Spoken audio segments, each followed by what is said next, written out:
हाँ बेटा कुछ कह रहे थे। हेलो सर, मेरी आवाज आ रही है हाँ क्या? हाँ, आ रही है बेटा, आ रही है। ओके सर, मैंने पीसी में कनेक्ट कर लिया है।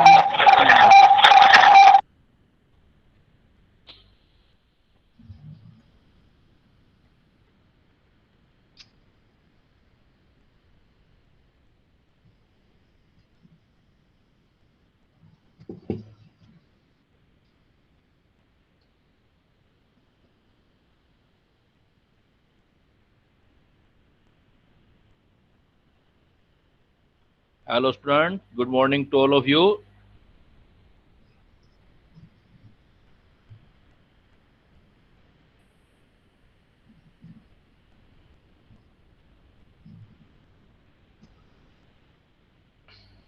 बेटा पहले हम डीपीपी निकालेंगे जो कल डिस्कस करनी थी, तो मैं डीपीपी ले रहा हूं पहले। यस, डीपीपी में 1 से लेके 3 तक किसी का प्रॉब्लम, फ्रॉम 1 to 3। जो सेकंड नंबर डीपीपी आपका, उसमें 1 से लेके 3 तक किसी का problem. Sir 3 number. 3, when electron are de-exciting from nth orbit of hydrogen, 15 spectral lines are formed. The shortest wavelength among there will be। देखो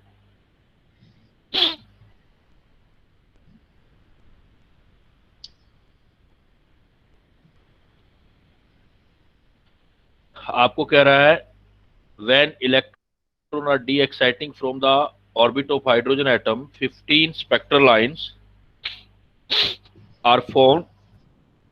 द शॉर्टेस्ट वेवलेंथ, तो पहली बात देखो 15 स्पेक्ट्रल लाइन है, तो हमारे पास फार्मूला क्या था, एन एन -1/2। तो अगर ये वैल्यू 15 है तो ये कितना होना चाहिए, एन की वैल्यू क्या रखें, ये 15 होगा, 6 रखें। If N is equal to 6 होगा तभी तो 15 आएगा ना, एन 6 इंटू 5/2।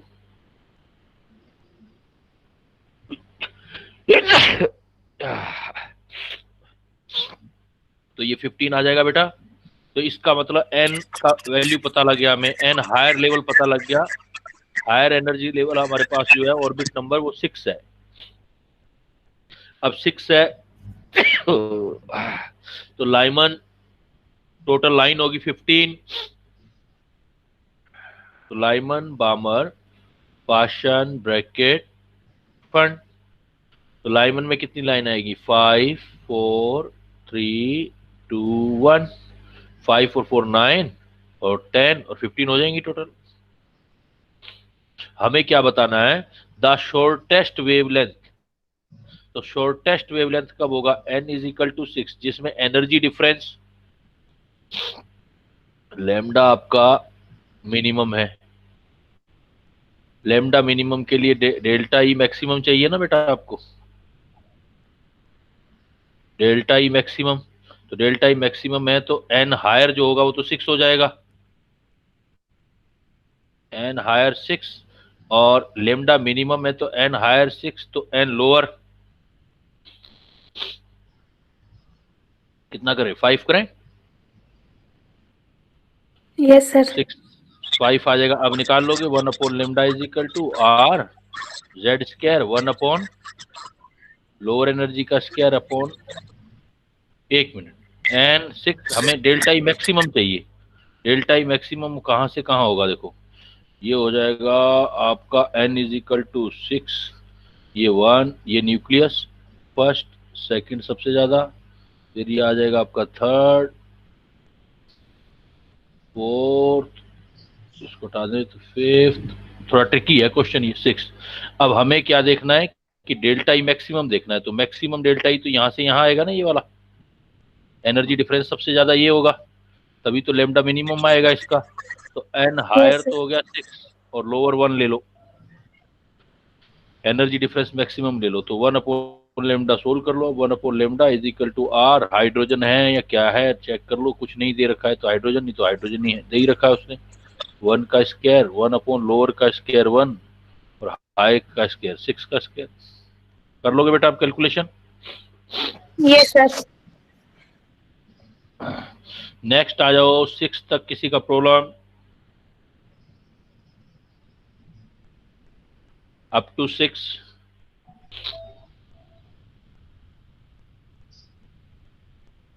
7 से लेके बेटा 9 तक,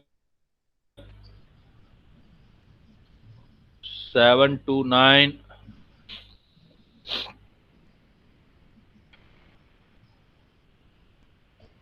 9 तक नहीं है, 11 तक देख लो किसी का प्रॉब्लम, अप टू 11।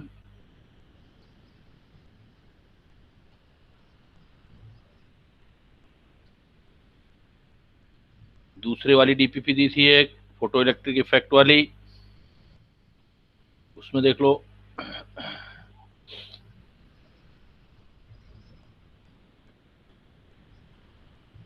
वन से लेके 3 तक प्रॉब्लम किसी का 1 2 3, 1 से लेके 3 तक फोटो इलेक्ट्रिक इफेक्ट का प्रॉब्लम किसी स्टूडेंट का। Sir 1 number. 1 कह रहा है light of wavelength lambda fall on metal having work function HC by photo electric will take place only if. देखो थ्रेशोल्ड फ्रीक्वेंसी पढ़ा था आपने, थ्रेशोल्ड फ्रीक्वेंसी मिनिमम तो डेल्टा नोट चाहिए या इससे ज्यादा चाहिए। तो फ्रीक्वेंसी और wavelength, frequency is equal to C by lambda होता है, आप लेमडा की बात कर रहे हो तो उल्टा हो जाएगा। तो लेमडा जो होगा वो लेमडा नोट के इक्वल या इससे ज्यादा चाहिए आपको, कम चाहिए तो उल्टा कर लोगे आप, क्योंकि दोनों इनवर्सली प्रोपोर्शनल हैं। थ्रेशोल्ड फ्रीक्वेंसी या उससे ज्यादा फ्रीक्वेंसी चाहिए, इसका मतलब वेवलेंथ, तो ये जो होता है ये मिनिमम चाहिए होता है, ये मिनिमम फ्रीक्वेंसी। लेकिन ये जो लेमडा चाहिए होता है मैक्सिमम चाहिए होता है, मैक्सिमम, क्योंकि रिलेशन उल्टा है इसलिए। नेक्स्ट बेटा 5th तक किसी का और प्रॉब्लम, अप टू 5।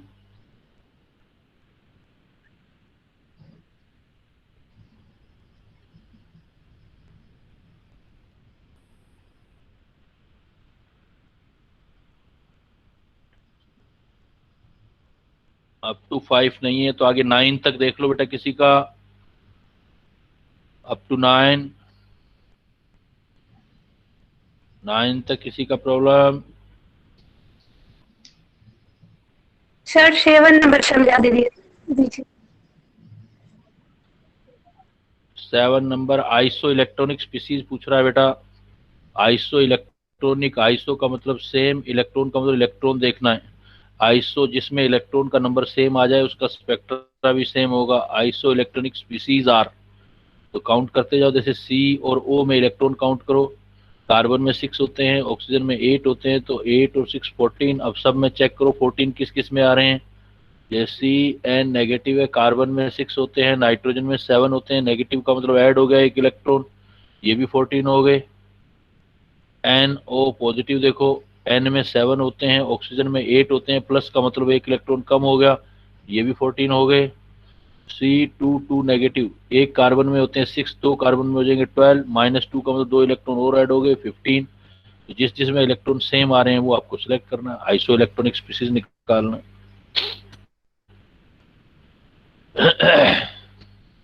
नेक्स्ट बेटा 9 तक किसी का और, up to 9,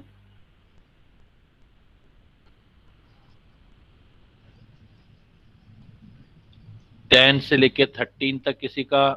sir question number 10। Question number 10, photo electric emission observe from surface when light of frequency n1 and n2। अच्छा फ्रीक्वेंसी को n1 से रिप्रेजेंट कर दिया, कोई इशू नहीं है। If the ratio maximum kinetic energy to case k is equal to 1। देखो आपने क्या किया, ये सरफेस लिया and now first photon of frequency, suppose nu1, strike on the metal surface, work function is w naught, electron is ejected from there, electron चला गया, इसका kinetic energy आ गया फर्स्ट k1। एंड इसी मेटल सरफेस पे एक दूसरा और ले लो, जैसा एक दूसरा आ गया फोटोन n2 इंसिडेंट किया, इसको एक बार nu2 लिख लो, फिर एक इलेक्ट्रॉन बाहर और निकला, इसका काइनेटिक एनर्जी आ गया K2। आपको रिलेशन काइनेटिक एनर्जी का चाहिए, you know the energy equal to work function plus kinetic energy. It mean you want to calculate the ratio of kinetic energy, so kinetic energy is equal to E minus W not.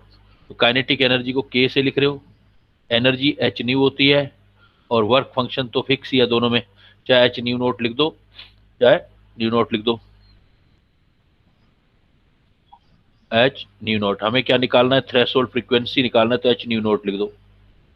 H new note लिख दिया। अब suppose पहले वाला है K1, तो H new one H new not, ये तो metal same है तो वर्क फंक्शन तो सेम ही रहेगा, डिवाइडेड बाई दूसरा क्या निकालना है K2, तो डिवाइडेड बाई फिर आ जाएगा H nu two minus H nu not. तो H तो सब जगह कैंसिल हो गया, H आपका कैंसिल हो गया। आपको थ्रेशोल्ड फ्रीक्वेंसी निकालना है, थ्रेशोल्ड फ्रीक्वेंसी निकालना है। तो एक ये था कि अब यहाँ से सोल्व कर लो या वहां से कर लो, K और 1 इनका रेशियो दे दिया K/1, H कैंसिल ही हो गया सब जगह, nu one minus nu naught और nu two minus nu naught कर लोगे, आगे न्यू नोट की वैल्यू निकाल लोगे, Yes, तो sir. ये आ जाएगा K न्यू नोट, सोल्व कर लेना, हो जाएगा बेटा। K nu note K mu zero new one minus mu zero, mu zero को एक साइड ले आओ, सोल्व कर लो, तो न्यू जीरो इधर आ जाएगा, ये वाला प्लस में हो जाएगा, mu zero minus K mu zero new one, और ये इधर जाके माइनस K न्यू टू। तो यहाँ से आप न्यू जीरो कॉमन करके वैल्यू निकाल लो।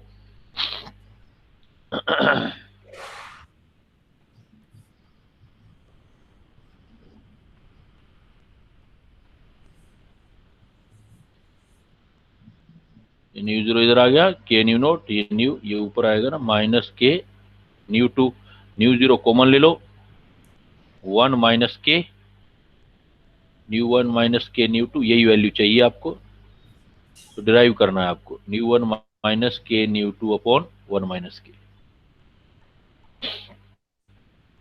नेक्स्ट बेटा 14 तक किसी का और problem, up to 14? Sir, 13.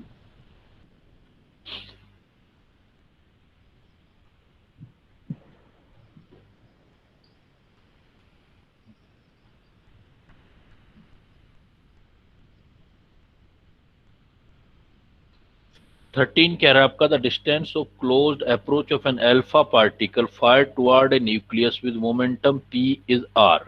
What will be the distance of closest approach when the momentum of alpha particle is 2p। देखो, the distance of closest approach of an alpha particle fire toward a nucleus with momentum p is r। What will be the distance of closest, तो हमने किया था ना, एक देखो momentum के साथ रिलेशन क्या किया था, m एक तो किया था mvr is equal to NH upon 2 pi, Bohr theory में mvr upon NH upon 2 pi. हमें निकालना है closest approach of alpha particle r की वैल्यू, तो इसका मतलब वो दूसरे वाला लो। एक किया था सेंट्रीफ्यूगल फोर्स k, जो भी आपका Q1 Q2 upon r square centrifugal force, directly proportional था centrifugal force, K Q1 Q2 upon r square mv square upon r। हमें रिलेशन किसके साथ चाहिए, हमें relation alpha particle 2p। What will be the distance of closest when the momentum, p की value करनी है अपने को, अल्फा पार्टिकल 2p, तो r कितना होगा ये चीज निकालनी है आपको।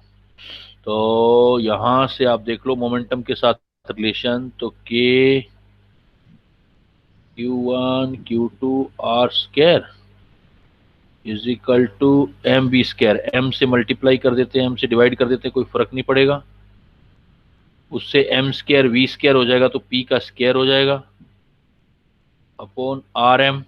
तो देखो आर से एक आर कैंसिल हो गया, तो पी और आर का रिलेशन आ गया, तो इसका मतलब 1 upon R directly proportional P square, 1 upon R P square relation आ गया। तो अब आप इन दोनों से पहले देखो, पहले मोमेंटम p है और r है, तो रिलेशन देखो बना लो, तो इसका मतलब हो गया आर पी स्क्वायर।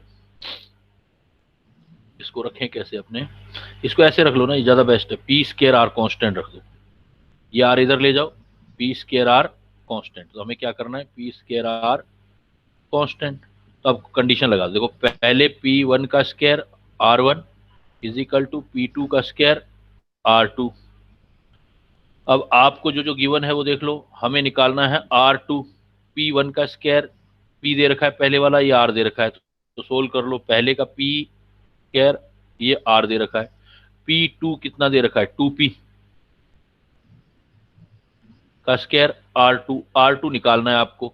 ये कितना हो गया, P square R is equal to 4p square R two. P square से पी स्क्वायर कैंसिल हो गया, तो आर टू जो आ गया पहले वाले आर का बाई 4 आ जाएगा। तो आपको रिलेशन निकालना है, मोमेंटम तो डिराइव करना पड़ेगा आपको, कि आपका डेरिवेशन आना चाहिए कि पी और आर का रिलेशन क्या है। तो ये याद कर लो आप क्लोजेस्ट अप्रोच के लिए, P one square R one is equal to P two square R two. इससे सोल्व हो जाएगा जब दो डेटा दे रखे हो।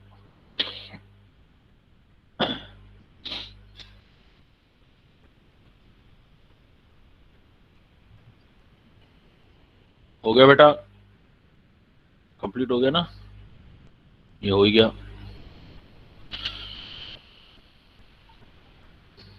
ये क्या करो बेटा, प्रॉब्लम जो डीपीपी है अभी से हैबिट डाल लो, यही सबसे ज्यादा काम आने वाली चीज है आपको, कि जितनी आपकी खुद की सेल्फ प्रैक्टिस होगा उतना आपको ज्यादा हेल्पफुल होगा, उतना आप टारगेट के क्लोज पहुंचोगे अपने। जरूर किया करो अभी बच्चों को। हाँ बोलो सर मैंने आज बोलो। मेरी फर्स्ट क्लास है, तो ये मतलब ये डीपीपी कहाँ मिलेगी मुझे? बेटा इसके अंदर जो अपनी क्लास भी हुई है ना, उसमें बोहर थ्योरी पढ़ा है, फोटो इलेक्ट्रिक इफेक्ट पढ़ा है हमने, वो भी ऑनलाइन रिकॉर्डिंग अवेलेबल है। अभी सर बात कर रहे थे ना आपसे, हाँ ई काइट्स पे अवेलेबल, हाँ, सर और मतलब ये उसके अंदर डीपीपी जो जो सब अवेलेबल पीडीएफ होगा। है सुनने उसी में है ना? हाँ नहीं, जो वो आपने भी अभी क्वेश्चन कोर्स वो बताया। अलग है, वो क्वेश्चन अलग है। डीपीपी जो है ये आपको ई काइट्स पर अवेलेबल होंगे, अभी पता लग जाएगा, एक दो क्लास आएगी ना आपकी, तो आपको सारा आइडिया अच्छा हो सर। जाएगा, और उसमें सब अवेलेबल है, वो आप कर सकते हो। इवन रिकॉर्डिंग भी है, अपने जो लेक्चर हुए हैं उसका रिकॉर्डिंग भी है। आज वाले लेक्चर से आप कंटिन्यूस करेंगे और पिछले वाला वहां से देख लेंगे, जो चीज नहीं आएगी मैं हेल्प कर दूंगा आपको। ओके सर, अभी एक ही चैप्टर हो रहा है नहीं, स्ट्रक्चर ऑफ एटम ओनली? हाँ बस ये सिंपल, अभी स्टार्टिंग मुझे पता था बच्चे ऐड होते जाएंगे, इसलिए सिंपल सा चैप्टर एटॉमिक स्ट्रक्चर ही कर रहे हैं अभी अपने। इसमें कोई आप देखोगे ना लेक्चर तो वह समझ भी आ जाएगा, दिक्कत भी नहीं आएगी, ज्यादा आएगी तो भी मेरे से आप पूछ सकते हो। ठीक है ठीक है सर, बेटा, आपका कोई कांटेक्ट नंबर? हाँ मैं दे दूंगा, अभी क्लास एंड होगी ना तो मैं शेयर कर दूंगा ठीक आपके है सर। साथ। तो बेटा कल की क्लास में हमने देखो क्या पढ़ा था, क्वांटम नंबर किए थे लास्ट क्लास में हमने। आज हम पढ़ेंगे shapes of orbital, shapes of atomic orbital and node. Shapes of atomic orbital and node. देखो एटॉमिक ऑर्बिटल हमारी कहाँ होता है, कल हमने लास्ट क्लास में पढ़ा था, जहां पर इलेक्ट्रॉन डेंसिटी मैक्सिमम होता है, इलेक्ट्रॉन डेंसिटी मैक्सिमम वाला जो प्लेस है 3D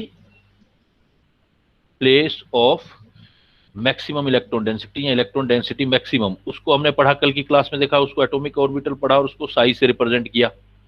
और प्लेस की बजाय सिर्फ इलेक्ट्रॉन डेंसिटी हो तो किससे किया था बेटा रिप्रेजेंट, बताओ जरा?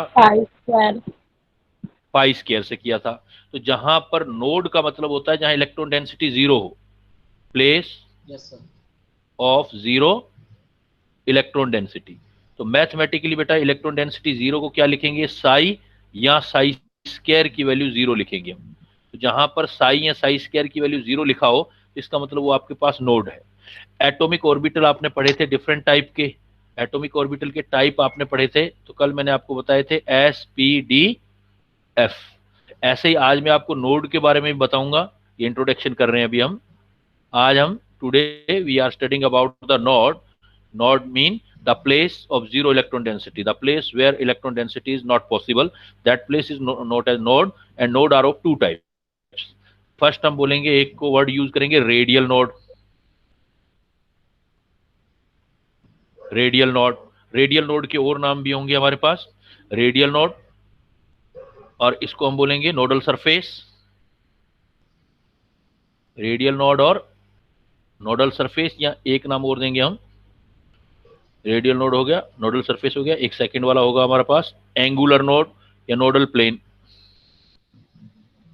एक होंगे हमारे पास नोडल प्लेन, या इसका दूसरा नाम होगा एंगुलर नोड। तो रेडियल नोड, नोडल सरफेस, और एक होंगे नोडल प्लेन या एंगुलर नोड। तो और इसी टाइप से एटॉमिक जो ऑर्बिटल होंगे वो होंगे एसपीडीएफ। अब वन बाय वन हम स्टार्ट करते हैं। देखो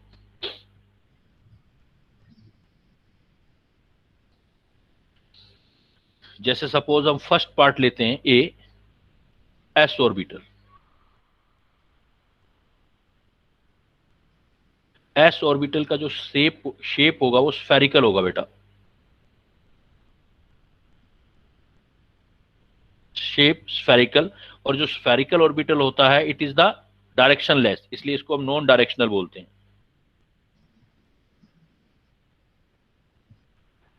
तो रेडियल नोड को ये नोडल प्लेन बोल रहे हैं? नहीं, रेडियल नोड नोडल सरफेस अलग चीज है, nodal plane and angular node अलग चीज है। रेडियल नोड रेडियस के साथ जो जगह आएगी खाली उसको बोलेंगे, और ये किसी एंगल पर जो जगह आएगी उसको बोलेंगे हम।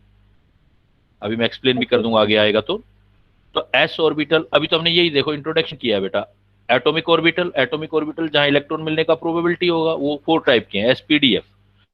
और नोड 2 टाइप के, रेडियल नोड या नोडल प्लेन। नोडल प्लेन का दूसरा नाम एंगुलर नोड, और रेडियल नोड का दूसरा नाम नोडल सरफेस। तो देखो फर्स्ट है बेटा एस ऑर्बिटल। एस ऑर्बिटल का शेप जो होगा वो स्फेरिकल होगा, मतलब नॉन डायरेक्शनल है। इसके लिए एल का वैल्यू, कल हमने पढ़ा, एल का वैल्यू ऑलवेज 0 और एम का वैल्यू भी ऑलवेज 0 होगा, क्योंकि ओरिएंटेशन है ही नहीं कोई, नॉन डायरेक्शनल है। इसलिए एम का वैल्यू भी 0 और एल की वैल्यू भी फिक्स कर रखी है हमने, एस ऑर्बिटल के लिए ऑलवेज 0 होगा। तो एल का वैल्यू 0, एम का वैल्यू 0। जैसे सपोज आपको बनाना है 1s ऑर्बिटल, 1s ऑर्बिटल। तो सपोज ये कोई न्यूक्लियस है किसी एटम का, इसके सराउंडिंग हम क्या करेंगे, एक स्फेरिकल चीज बना देंगे। ये जो स्फेरिकल चीज बन जाएगी, ऐसे करके दिखा दिया, इलेक्ट्रॉन मिलने का प्रोबेबिलिटी एक स्फीयर के अंदर हमारे पास हो गया। तो ये जो हमारा बन गया 1s ऑर्बिटल बन गया। सपोज आपको बनाना है 2s orbital, 2s orbital you can draw 2s और 1s बिल्कुल शेप में एक जैसे होंगे, सिर्फ साइज में चेंज आएगा। क्यों साइज में चेंज आएगा, can you ask me, size में चेंज क्यों आएगा बेटा?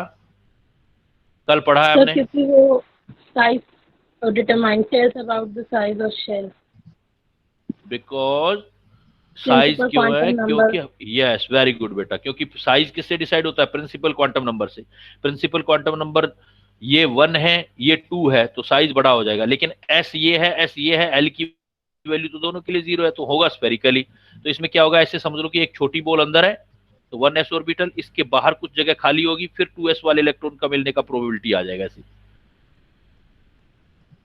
खाली ये स्पेस 2s ये नोड होगा ना, ये नोड होगा। अब ये क्या होगा कि ऐसा सोच लो कि जैसे हमारे पास कोई स्फेरिकल बॉल है एक छोटी, और एक बड़ी बॉल है, और उसके बीच में एक खाली जगह पड़ी है सारी चारों तरफ उसमें 3D में। तो ये जो खाली जगह एक तरह से सरफेस है छोटी बॉल के ऊपर का सारा, इसलिए ये वाले इस सारे को हम नोड बोलेंगे। लेकिन कौन सा नोड बोलेंगे, देखो आप, अगर ऐसा सोचूं तो रेडियस के साथ खाली जगह आ रही है ना, ऐसा सोचे तो हम, यहां से सेंटर पॉइंट है, ये रेडियस के साथ खाली जगह आ रही है, इसलिए इसका नाम क्या बोल सकते हो आप, रेडियल नोड, या सरफेस के ऊपर सारी जगह खाली है, यहां बोल सकते हो आप नोडल सरफेस। तो that place is known as radial node. Sir एक बार दोबारा बता दीजिए रेडियल नोड। बेटा खाली सिंपली सोचो कि जो खाली जगह है, 2 इलेक्ट्रॉन मिलने की प्रोबेबिलिटी के बीच में जो खाली जगह है उसको रेडियल नोड बोल रहे हैं, क्योंकि रेडियस के साथ है। इसको मेरा पेन देखो कैसे चल रहा है, यहां से यहां जा रहा हूं, तो ये स्फेरिकल चीज में एक रेडियस ही तो है, ये इस रेडियस पर ये खाली जगह मिल रही है बीच में, इलेक्ट्रॉन डेंसिटी चारों तरफ, तो इसको इसलिए रेडियल नोड भी बोल देते हैं। या सरफेस के ऊपर खाली जगह मिल रही है छोटी वाली बॉल की सरफेस पर, तो रेडियल नोड भी बोल देते हैं। यहाँ क्या नाम बोल देते हैं इसको, नोडल सरफेस। यहाँ पर देखो नो रेडियल नोड, यहाँ पर रेडियल नोड नहीं है बेटा, no radial node, no yes sir, यहाँ पे नो रेडियल नोड, बट यहाँ पर रेडियल नोड है। अब मैं देखो डायरेक्ट एक फार्मूला बता देता हूँ। अब जब कभी भी आपको रेडियल नोड काउंट करने हो, या नोडल सरफेस काउंट करनी हो तो रेडियल नोड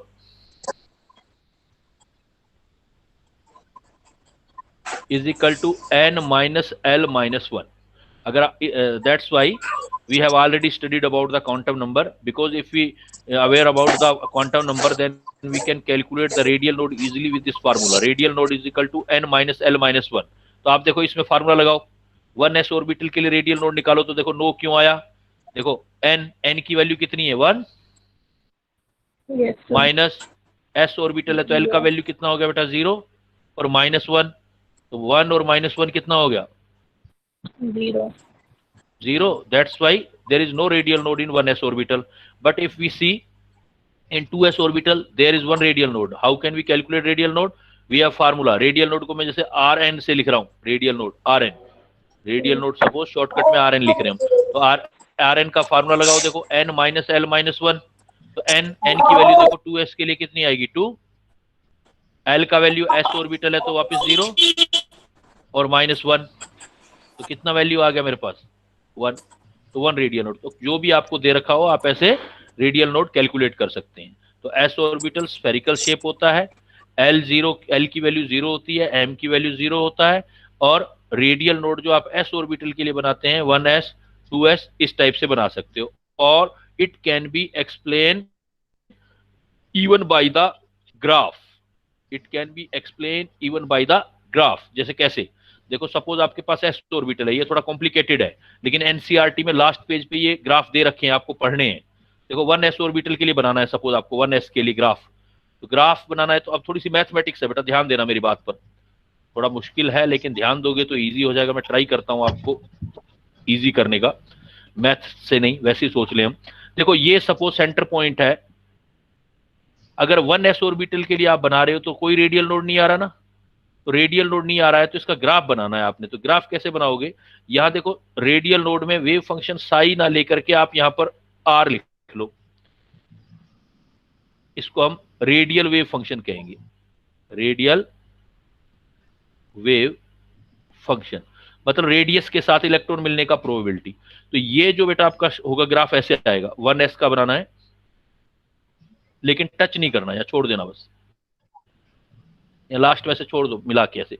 तो यहां देखो जब टच कर दिया तो नोड बन जाएगा, तो नो रेडियल नोड आर और आर मतलब मैं न्यूक्लियर, इसी डायग्राम को ऐसे सोचना है, सेंटर पॉइंट से ऐसे चलूंगा तो यहां तक कोई रोड नहीं बन रहा आपका, तो इसलिए मैं यहां से ग्राफ में देख रहा हूं यहां से यहां तक जा रहा हूं, ये टच नहीं कर रहा, ये इलेक्ट्रॉन मिलने का प्रोबेबिलिटी है. सपोज मुझे 2s के लिए बनाना है, देखो ये बनाया मैंने 1s के लिए, अब यही ग्राफ देखो मुझे 2s के लिए बनाना है,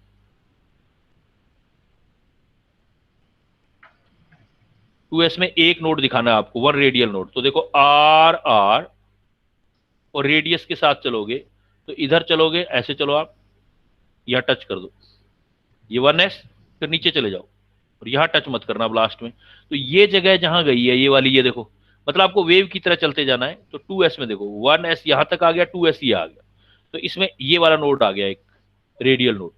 सपोज मुझे 3s के लिए बनाना है तो वापस ऊपर की तरफ उठ जाओ, ऐसे वेव की तरह चलते जाओगे. जैसे 3s के लिए बनाना है तो देखो कैसे आ जाएगा, ग्राफ से भी बना सकते हो, फार्मूले से बना सकते हो. Even I am very confident with this formula कि आपका क्वेश्चन तो यहीं से गो थ्रू हो जाएगा, बट मे भी क्वेश्चन का लेवल बहुत ज्यादा इंक्रीज कर दिया, ग्राफ पे ले गए तो थोड़ा सा आपको आइडिया लगाना है. तो आप सोच सकते हो कि 3s कैसे बनेगा बेटा. हाँ सर ये नेगेटिव एक्सिस में जा रहा है तो इसका क्या मतलब है. इसका मतलब ये है कि जैसे हमने कल पढ़ा था ना कि इलेक्ट्रॉन जो है उसको वेव की तरह भी दिखा सकते हैं ऐसे. तो जब हम सिर्फ साई या आर से रिप्रेजेंट करेंगे तो ऊपर नीचे दिखा सकते हो आप, लेकिन साई का जब स्क्वायर करेंगे तो प्लस माइनस हो गया, जब स्क्वायर करेंगे तो ऊपर ऊपर दिखा देंगे. अभी वो भी बताऊंगा मैं आपको. अगर मैं साई ले लूं या आर ले लूं एक ही बात है, ये आर लूंगा तो आपको ऊपर नीचे चलना है. देखो 3s है, जरा सोचो अब कैसे करूंगा मैं, ऐसे चलूंगा 1s, फिर ऐसे चलूंगा यहां तक 2s. समझ नहीं आ रहा बेटा मुश्किल है, वेव से कर लो, जैसा वेव बन रही है वो बनते वेव बनाते जाओ. अब देखो ये 3s बन गया, तो 3s में कितनी नोड दिखाई दे रही है आपको, लास्ट वाला तो काउंट करना नहीं है, यहां छोड़ा है आपने. उससे पहले देखो टच कहां किया आर पर, जहां इस कोऑर्डिनेट पे टच किया तो 0 वैल्यू आ रही है, जहां पर 0, ये रहा 0 कहां आ रही है देखो, इस जगह पे और इस जगह पे. तो कितनी नोड आ गई इसके अंदर, कितना नोड बन गया इसमें देखो 2. दो, फार्मूला लगाओगे तो 3s के लिए 2 ही तो आएंगे। 2s के लिए कितनी बनी थी नोट, देखो ये वाली 1, और इधर कोई बना ही नहीं था देखो, तो आपको 1s के लिए ऐसे चलना है, 1s, फिर 2s है तो नीचे चले जाना, वेव बना देना ऐसे, 3s है तो वापस ऊपर आ जाना। अब 4s है तो अब जरा सोचो 4s होगा तो कैसा होगा, सिंपल है, थोड़ा सा सोच लो बस, सिंपल 3 होंगे, 3 है ना। कैसे बनाओगे, 1s फिर 2s फिर 3s फिर, तो देखो कौन कौन सी बन गई, ये वाली जगह, ये वाली जगह और ये वाली, तो ये 4s के लिए बन जाएगा। तो ग्राफ में भी ये चीज आप देख सकते हो।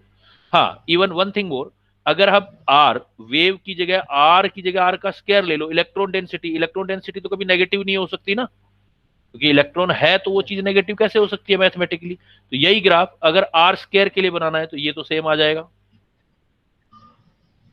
r स्क्वायर लगा दिया बस, जैसे मैंने कहा था साई या साई स्क्वायर लो, उसकी जगह r ले रहे हो आप, क्योंकि रेडियस के साथ इलेक्ट्रॉन डेंसिटी देख रहे हो। तो फर्स्ट डायग्राम तो बिल्कुल सेम जैसा पहले वाला आया 1s के लिए। 2s के लिए सोच सकते हो क्या आंसर है बेटा, अगर थोड़ा सा मैथमेटिक्स लगाओगे तो बिल्कुल दिमाग में आ जाएगा। अगर मैं ग्राफ r का ना लेकर के किसका लूं, r स्क्वायर का,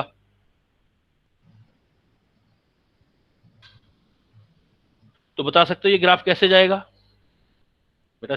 अगर स्क्वायर है तो ये नेगेटिव वाले का स्क्वायर भी क्या होता है, नेगेटिव का स्क्वायर भी पॉजिटिव होता है ना, तो ग्राफ ऐसे आ जाएगा 1s। अब ऊपर ऊपर चलना है, 2s स्क्वायर आ जाए तो ऊपर ऊपर चलना है। जैसे 3s के लिए बनाना है तो कैसे बनाओगे, बताओ जरा बेटा, आप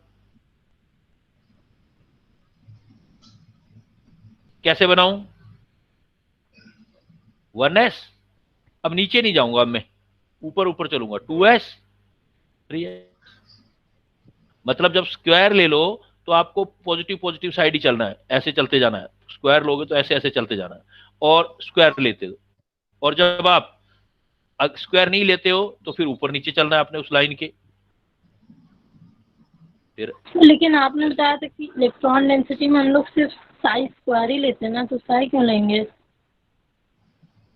ये इलेक्ट्रॉन डेंसिटी नहीं है ना, ये तो जगह देख रहे हैं हम, रेडियस के साथ नोड देख रहे हो ना आप, तो ये इलेक्ट्रॉन के साथ जगह देख रहे हैं, तो रिप्रेजेंटेशन है। आर के साथ ग्राफ आ जाएगा तो आप ये टिक करोगे, आर स्क्वायर के साथ आ जाएगा तो ये टिक करोगे। तो ऊपर वाला जो है इलेक्ट्रॉन के साथ है, नीचे वाला नोड के साथ है? नहीं, आप ये देखो कि ये आर के साथ है या आर स्क्वायर के साथ, ये इलेक्ट्रॉन, इसमें भी आप क्या देख रहे हो, नोड देख रहे हो, इसमें भी आप नोड देख रहे हो, लेकिन ये ग्राफ जो है वो मैथमेटिकली आर स्क्वायर के साथ ग्राफ है ना, ये वाला आर स्क्वायर के साथ है तो ग्राफ ऊपर ऊपर दिखाने हैं आपको, और आर के साथ है तो ऊपर नीचे चलना है वेव की तरह। है तो दोनों प्लेस ही है ना, जगह नोड क्या है, नोड प्लेस ही तो है तो दोनों प्लेस देखना चाहते हैं हम। देखो इसमें आओगे तो कोई नोड नहीं 1s में, इसमें आओगे तो ये 1 नोड, इसमें आओगे तो ये 2। बाकी अगर आपको ज्यादा, जिस बच्चे को जिसको देखो समझ आ जाए वो तो कर लेना, जिसको ज्यादा कॉम्प्लिकेशन लगता है वो इससे सोल्व हो जाएगा उसका question, no need to worry, आपका क्वेश्चन आउट हो जाएगा यहाँ से, क्लियर हो जाएगा यहाँ से। रेडियल नोड का फार्मूला याद कर लेना ये वाला, ये तो कुछ एक्स्ट्रा नॉलेज दे रहा हूं मैं आपको, क्लियर। अब देखो आप, सपोज 1s ऑर्बिटल की बजाय आपको बनाना है p ऑर्बिटल, नेक्स्ट वाला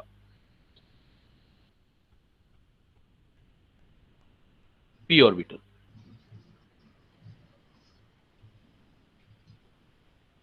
p ऑर्बिटल की शेप है डम्बेल, जैसे एक्सरसाइज करने वाला डंबल होता है ना, डम्बेल, एक्चुअली डम्बेल, तो इसका आपका जो है वो डम्बेल शेप होगा p ऑर्बिटल का, p ऑर्बिटल का डम्बेल। डम्बेल का मतलब क्या है कि एक्चुअल में एक p ऑर्बिटल दो s ऑर्बिटल से बना होता है बेटा। डम्बेल, डम्बेल का मतलब 2 लोब्स,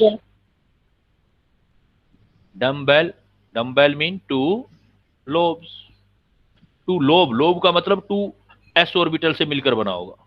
तो p ऑर्बिटल का शेप जो है वो डम्बेल शेप है। डम्बेल शेप कैसा होता है बेटा, देखो एक s ऑर्बिटल एक दूसरा s ऑर्बिटल ऐड कर दो तो डम्बल बन गया, तो डम्बल हो गई, तो इस शेप को डम्बल बोलते हैं। इसमें लोब देखोगे तो 2 बनेंगी आपकी, तो ये p ऑर्बिटल होता है। p ऑर्बिटल के लिए l का वैल्यू फिक्स है 1, m का वैल्यू डिपेंड करेगा कि ओरिएंटेशन क्या है। m की 3 वैल्यू बताई थी मैंने आपको, -1 0 +1 या +1 0 -1। ये 3 ऑर्बिटल कौन से हो सकते हैं बेटा, कल बताए थे मैंने आपको, क्योंकि p ऑर्बिटल 3 टाइप का हो सकता है, px, बीच वाला 0 वाला हमेशा pz, और ये py। तो pz px py, और pz के लिए m का वैल्यू हमेशा 0 लेना है, px py के लिए प्लस या -1 ले सकते हो। l का वैल्यू फिक्स रहेगा, वो तो 1 रहेगा। अब बनाना कैसे है, सपोज आपको देखो बेटा, सपोज आपको एज एग्जांपल बनाना है px ऑर्बिटल, px ऑर्बिटल, इसका शेप बनाना है px। तो px ऑर्बिटल बनाना है तो आप एक काम करो, आप कोई भी एक एक्सिस एज्यूम कर लो कि ये एक्स एक्सिस है, और इस पर 2 लोब दिखा दो आप, ये आपका px ऑर्बिटल हो गया, डबल ये डम्बेल शेप हो गया, px ऑर्बिटल हो गया। अब देखो यहां इलेक्ट्रॉन मिलने का प्रोबेबिलिटी है, तो आप देख सकते हो कि ये बीच वाली जगह है, यहां इलेक्ट्रॉन मिलने का प्रोबेबिलिटी नहीं है। यहां पर मैं एक कट लगा सकता हूं, लेकिन वो कट कौन सा होगा, 2 एक्सिस से बना होगा, जो 2 एक्सिस आपको नहीं दिखाई दे रहे। किसी भी 3D में कितने एक्सिस होते हैं बेटा, 3D के अंदर कितना एक्सिस होता है, 3 एक्सिस होता है ना, एक्स वाई और जेड। आपको इलेक्ट्रॉन किस एक्सिस पर दिखाई दे रहे हैं, एक्स एक्सिस पर। इलेक्ट्रॉन इसका मतलब किस एक्सिस पे नहीं होंगे, वाई और जेड, वाई जेड। और 2 एक्सिस को मिलाने से मैथमेटिक्स में एक प्लेन बनता है। दो, जैसे ये जो 2 एक्सिस है, तो इसका मतलब ये जो होगा ये नोडल प्लेन हो गया आपका, या एंगुलर नोड जिसको बोल रहे हो, तो nodal plane.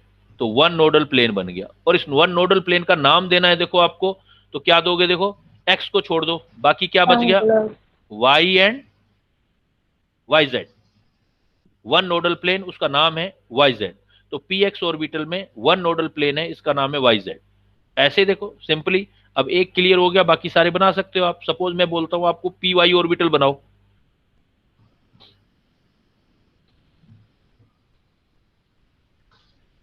P Y orbital, P Y orbital है, कोई प्रॉब्लम नहीं है। आप जिस एक्सिस को एज्यूम कर रहे हो उसको वाई एज्यूम कर लो, वाई पर आप इलेक्ट्रॉन दिखा दो,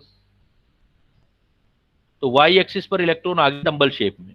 अब ये वाला प्लेन हो गया, अब ये वाला प्लेन नोडल प्लेन कौन सा होगा बेटा, बता सकते हो, ये भी एक नोडल प्लेन आया, 1 नोडल प्लेन, क्या नाम होगा बेटा, एक्स जेड, बिकॉज वाई पे तो इलेक्ट्रॉन आ गए, तो बचा हुआ जो है वो एक्स जेड नोडल प्लेन आ गया, लेकिन एक ही होगा। ऐसे पी जेड में, P Z orbital, P Z में नोडल प्लेन कितना होगा, 1 ही होगा, 1 नोडल प्लेन। क्या नाम होगा उसका, अब देखो जेड लिखा हुआ है, तो जेड पे इलेक्ट्रॉन है, एक्स वाई, क्लियर। इसका मतलब आप किसी में भी नोडल प्लेन निकालने का भी डायरेक्ट फार्मूला लर्न कर सकते हो। नोडल प्लेन या एंगुलर नोड जिसको बोलते हो, nodal plane equal to L होता है, nodal plane equal to L, जो एल की वैल्यू आएगी वही होगा। तो पी के लिए एल की वैल्यू कितनी है बेटा, 1, किसी भी पी ऑर्बिटल के लिए एल की वैल्यू 1 है, तो नोडल प्लेन तो 1 ही आएगा, हमेशा निकालोगे 1 ही आएगा पी में।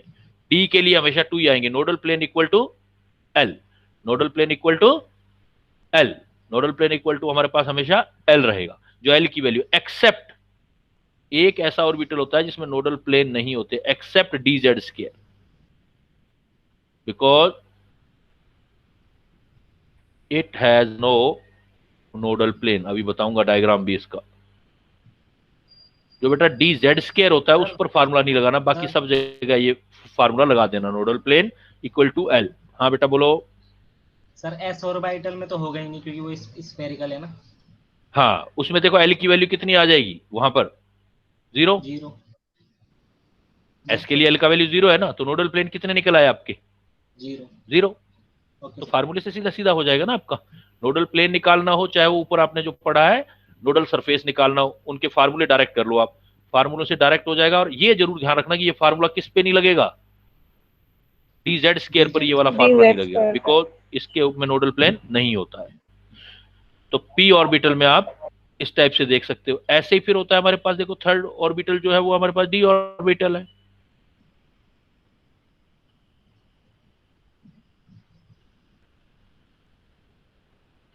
देखो अगर आपने रिकॉग्नाइज किया हो बेटा तो दो एस को मिलाने से एक पी बनता है, इसका मतलब दो पी बनाने से एक डी बन जाएगा। ये दो एस मिला दिए तो एक पी बन गया था। अब ऐसे दो पी मिला देंगे तो डी ऑर्बिटल, इसलिए इसकी जनरली शेप जो होती है डी ऑर्बिटल की जनरली हम डबल डम्बेल बोलते हैं, डबल डम्बेल। फिर भी हर किसी का स्पेसिफिक होता है, वो भी करते हैं अपने डबल डम्बेल। तो डी ऑर्बिटल जो है हमारे पास टोटल 5 होते हैं, बिकॉज डी ऑर्बिटल के लिए एल का वैल्यू फिक्स है 2, तो एम की वैल्यू 5 हो जाएंगी बेटा। कौन कौन सी? -2, -1, 0, +1 and +2। And I have told you in last class, -2 को आप you can write +2, +1, 0, -1, -2। Total D orbital 5 हो जाएंगे।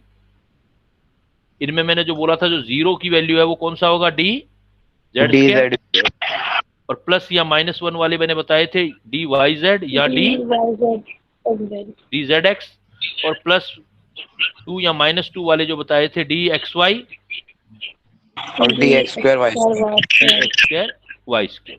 अब इन 5 के 5 का स्पेसिफिक स्ट्रक्चर होता है, वो कैसे होता है देखते बेटा। देखो इसमें ना टोटल 5 है, 5 के अंदर हम इसको 2 ग्रुप में डिवाइड करते हैं। डी या 5 D orbitals are classified into 2 group। +2 में पढ़ा भी होगा आपने। इसमें 2 ग्रुप जो है, एक होता है T2G ग्रुप, डी ऑर्बिटल का T2G ग्रुप, और एक होता है EG ग्रुप,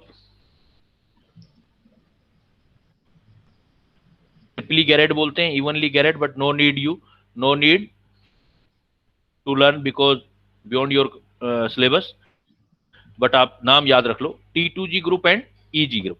देखो याद करवा देता हूं मैं। टी से ध्यान रखना, टी मतलब ट्रिपल, ट्रिपल मतलब 3 इसके अंदर आएंगे। वो 3 है DXY, DYZ and DZX। DXY, DYZ and DZX are collectively known as T2G group D orbital. And रह कौन से गए देखो बेटा, आपके इवन नंबर 2 जो होता है वो इवन नंबर होता है, 2 इसमें रह गए। तो EG के अंदर आपके जो 2 रह गए वो आएंगे आपके DX²Y² एंड DZ²। तो total 5 D orbital. What is the difference between T2G and EG orbital? T2G D orbital में जो स्पेशलिटी है वो ये है कि इनका लोब्स बिटवीन द एक्सिस होते हैं। 4 लोब्स होंगी हमेशा, 4 लोब्स, बट वो बिटवीन द एक्सिस होंगी। इसमें जब कभी भी आप देखोगे T2G ऑर्बिटल में जो 4 लोब आएंगी, डबल डम्बल होगा तो 4 लोब्स होंगे, और 4 लोब्स होंगी वो बिटवीन द एक्सिस आएंगी। कैसे बिटवीन द एक्सिस आएंगी? लेट वी सी।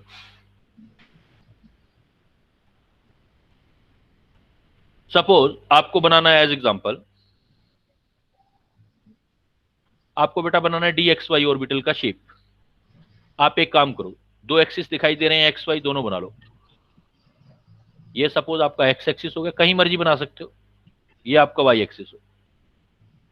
अब आपको D है और DXY है, इसमें टोटल 4 लोब्स दिखाना है, लेकिन लोब्स बिटवीन द एक्सिस दिखाओगे आप।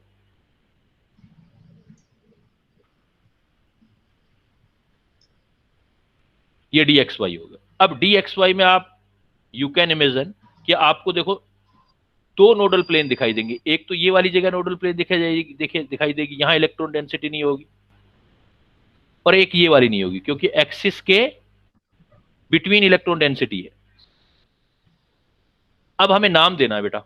देखो अगर मुझे इसका नाम देना है तो इसमें 2 एक्सिस तो आपको दिखाई दे रहे हैं ना, ये X दिखाई दे रहा है और ये Y दिखाई दे रहा है। तो अब देखो X छूटा हुआ कौन सा है दोनों में? Z। 3D में Z नहीं दिखाई दे रहा, तो इसका नाम क्या दोगे? X तो है ही, ये रहा X पर खाली जगह है। और हमेशा कोई भी प्लेन बनेगा तो 2 एक्सिस को मिला के बनेगा, तो कौन सा नोडल प्लेन होगा? ये XZ, ये वाला। और ये वाला कौन सा होगा? एक तो Y एक्सिस दिखाई दे रहा है आपको, YZ, तो YZ। और टोटल नोडल प्लेन कितने आ जाएंगे? 2। And you know that nodal plane का फार्मूला अभी आपने किया था, nodal plane is equal to, क्या फार्मूला बताया था मैंने? Is equal to L। तो D के लिए L की वैल्यू कितनी है? नोडल प्लेन एल, तो डी के लिए एल की वैल्यू 2 है, तो ये 2 कौन से होंगे? अब नाम भी बताना है आपको। अगर डी एक्स वाई है तो क्या क्या नाम हो जाएगा बेटा? एक्स वाई है ना, जेड नहीं दिखाई दे रहा, तो एक्स जेड वाई जेड। ये भी सिंपल तरीका याद करने का। डायग्राम आ जाए तो डायग्राम में दिखा सकते हो, X Z and Y Z. Similarly चाहे जैसा डी एक्स वाई है वैसे डी वाई जेड होगा, ऐसे डी जेड एक्स होगा। देखो सपोज ये डी एक्स वाई है, सपोज मुझे बनाना है डी वाई जेड।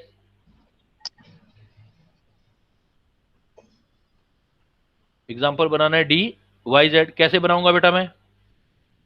ये लाइन खींच दूंगा, एक को वाई एक्सिस कह दूंगा और एक को जेड एक्सिस कह दूंगा। डी वाई जेड है, T2G ऑर्बिटल है, तो लो बिटवीन द एक्सिस होंगी। नोडल प्लेन कितने आएंगे बेटा डी वाई जेड में? 2। कौन कौन से होंगे बेटा 2? X Y X Z, Y X और जेड एक्स। हाँ, वाई एक्स कह दो, एक्स वाई कह दो, कोई फर्क नहीं पड़ता, वाई एक्स एंड क्लियर। ऐसे ही मान लो मैं आपको तीसरे वाला दे दूं तो example D Y Z D Z X दे दूं, तो डायग्राम में क्या है, आप एक्सिस बना लोगे, एक जेड और एक एक्स, लोब आ जाएंगी between the axis. Nodal plane कितने आ जाएंगे बेटा? 2 एन डी है तो 2 का। देखो जेड एक्स है, जेड एक्स है तो दिखाई जो नहीं दे रहा है Y Y Z and X Y. Z Y. X Y. Clear बेटा, कोई प्रॉब्लम तो नहीं? No sir. अब आ जाओ आप, देखो नेक्स्ट दूसरे वाला पार्ट इसका। दूसरे वाला पार्ट जो मैंने बताया वो इजी ग्रुप बताया आपको। इजी ग्रुप में D X square and Y square है, तो ये जो D X square Y square and D Z square है, इसकी स्पेशलिटी ये होती है कि इसमें लोब्स जो होती है वो बिटवीन द एक्सिस ना होकर अलोंग द एक्सिस होती है। Lobe along the axis, D X square Y square. Suppose मुझे ये बनाना है पहले as example D X square Y square. D X square Y square बनाना है, मैं एक्स एक्सिस बनाऊंगा, मैं वाई एक्सिस बनाऊंगा, एक्स एक्सिस वाई एक्सिस, और लोब अलोंग द एक्सिस बनानी है मुझे, अलोंग द एक्सिस, क्योंकि ये इजी ग्रुप वाला है।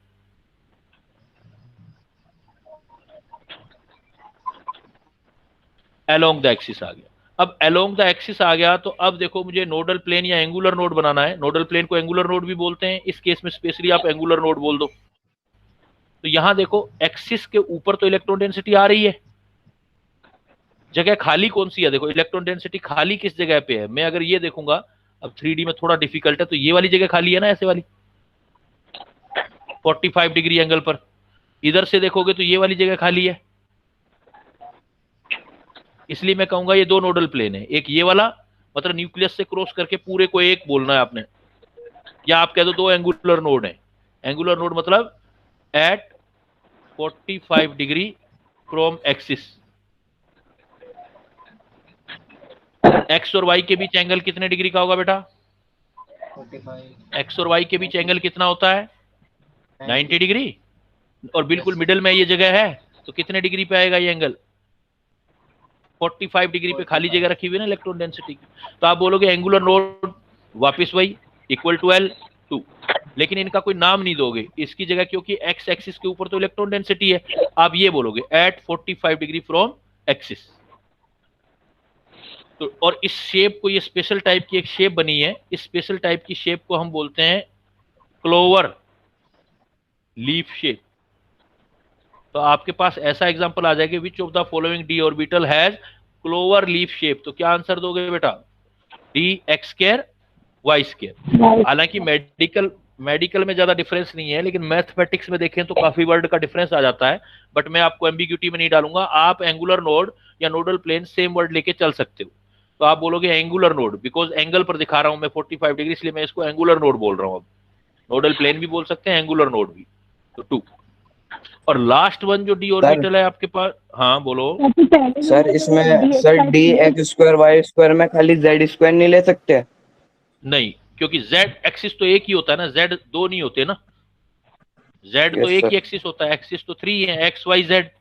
अब हम उसको जेड बना नहीं सकते क्योंकि क्योंकि हम दो एक्सिस लेंगे तभी एक प्लेन बनेगा ना, लेकिन सर एक्स वैसे एक्सिस वाई एक्सिस तो आ नहीं रहे।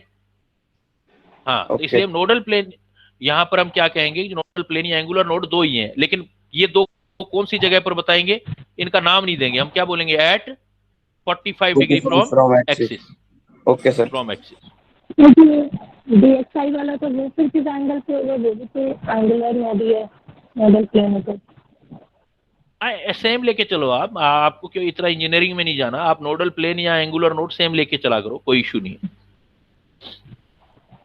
अब देखो लास्ट वन कौन सा है बेटा आपका, dz स्क्वायर।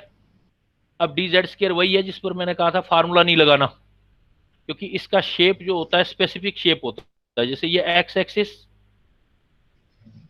ये y एक्सिस 3D में, ये z एक्सिस।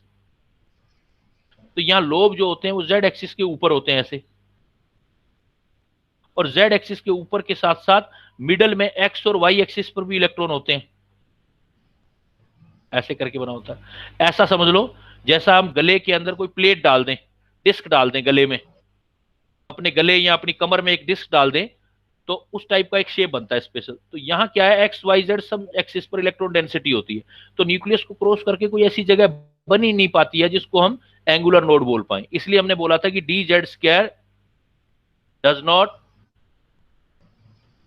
कंटेन क्या चीज, फार्मूला नहीं लगाया था हमने, बोला था ना exception, does not contain any angular node nodal plane या नोडल प्लेन। सर जो सर dz स्क्वायर का जो एक ऑर्बिटल है, ये स्फेरिकल है क्या?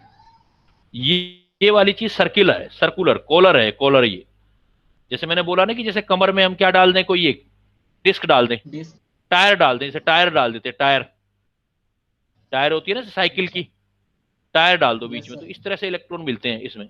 तो इसलिए क्या है कि एक्स वाई जेड तीनों जगह, सब जगह इलेक्ट्रॉन मिलने का प्रोबेबिलिटी आ जाता है, इसलिए इसमें कोई नोडल प्लेन या एंगुलर नोड में बन ही नहीं पाता। तब हम कहते हैं कि dz square does not contain any angular node. और ये वाली शेप जो है स्पेशल शेप है, इसको बोलते हैं डफ नट शेप, डफ नट शेप। तो इन दोनों की शेप ध्यान रखना बेटा, dx स्क्वायर वाई स्क्वायर और DOUGH, डफ नट, NUT नट, डफ नट शेप। ये कोई बोट, ये होती है आपकी बोटनी में कोई दाना वाना होता है, उसका ऐसे ऐसा शेप होता है, बीच में फूला वासा होता है वो, और ऊपर आगे पीछे निकला होता है, तो उसको डफ नट बोलते हैं। तो उस जैसी शेप होती है। ये क्लोवर जैसी होती है, क्लोवर की लीफ होती है जैसे, वैसी शेप होती है, इसलिए इसको क्लोवर लीफ शेप बोलते हैं, dx स्क्वायर वाई स्क्वायर को, dz स्क्वायर को। तो आप मुझे बता सकते हो कि मेन डिफरेंस क्या है बेटा, कौन से वाले ऑर्बिटल में, d ऑर्बिटल T2g और EG में क्या मेन डिफरेंस निकला? सर उसमें सर एक्सिस के साइड में होते हैं और उसके एक्सिस के ऊपर होते हैं। बिल्कुल सही बेटा, उसमें जो इलेक्ट्रॉन डेंसिटी या लोब्स है, जो T2g ऑर्बिटल है, उसमें बिटवीन द एक्सिस बोलोगे, क्या बोलोगे? Between the axis. और dx square Y square dz square में क्या बोलोगे? Along the axis. अदरवाइज क्या है, सब में ही जो एंगुलर नोड या नोडल प्लेन टू ही होते हैं, लेकिन एक ऐसा एग्जांपल है जिसमें कोई भी एंगुलर नोड नहीं होता, उसका क्या एग्जांपल दोगे? dz square. dz square. तो कर लोगे बेटा, शेप इजी है, कोई मुश्किल तो नहीं है। Yes sir. आपको स्पेशली करने हैं, तो अब मैं एक देखो लास्ट में फिर मैं नोट देता हूं आपको, क्योंकि f ऑर्बिटल हो तो कॉम्प्लेक्स है, उसकी शेप अभी स्टडी नहीं हुई है, तो d तक करना है आपको। देखो नोट, मैंने आपको बताया एक होती है nodal surface. Nodal surface total कितनी होती है बेटा? n-l-1। और एक मैंने बताया नोडल प्लेन, इसका फार्मूला क्या बताया? L। तो टोटल नोड कितने हो गए बेटा? देखो टोटल नोड है, तो ये भी नोड, ये भी नोड, टोटल नोड दोनों का सम कर दो, n -l-1 plus l, l से l कैंसिल हो गया, तो डायरेक्ट क्या फार्मूला बन गया? n-1। तो आपसे कोई पूछे नोडल सरफेस तो ये फार्मूला यूज करना, n-l-1। कोई पूछे नोडल प्लेन तो ये वाला फार्मूला यूज करना, इक्वल टू l। और कोई पूछे टोटल नोड तो आप ये वाला फार्मूला यूज करेंगे, n-1, डायरेक्ट हो जाएगा फिर आपको। क्लियर? सर हम्म, तो मुझे आपने पी बोलो। ऑर्बिटल बताया, तो उसमें जैसे इस ऑर्बिटल में 1s का और 2s का, तो पी ऑर्बिटल में भी अगर 2p होगा तो कैसे बनेगा? अच्छा, उसका उनका आपको ग्राफ बनाना है। इवन आपके जो एनसीईआरटी नहीं, उसमें सिर्फ एस का दे रखा है। तो हाँ, ग्राफ नहीं, वो शेप ही बता रहे हैं। जैसे 2p का आपने अंदर एक 1s बनाया था, फिर 2s बनाया अच्छा था, अच्छा, वैसे 2p का। I got it, I got it. देखो, अगर आपको क्या बनाना है, सपोज 1p तो होता ही नहीं है, 1p ऑर्बिटल नहीं होता। 1 में तो सिर्फ s होता है ना, 1 में s होता है। 2 में 2p और 2s और 2p होते हैं। 1p तो होता नहीं है, फिर 2p होता है, फिर 3p होता है। 1p होता ही नहीं है, 2p होता है और 3p का बनाना तो हाँ अभी बता रहा हूं। देखो, आपने मान लो 2p बनाया, फिर 3p बनाया, तो 2p एक छोटा डंबल ऐसे बनाया। अब आपको 3p बनाना है, तो छोटा डंबल तो अंदर होगा ही, 2p तो होगा ही, और फिर एक बड़ा डंबल।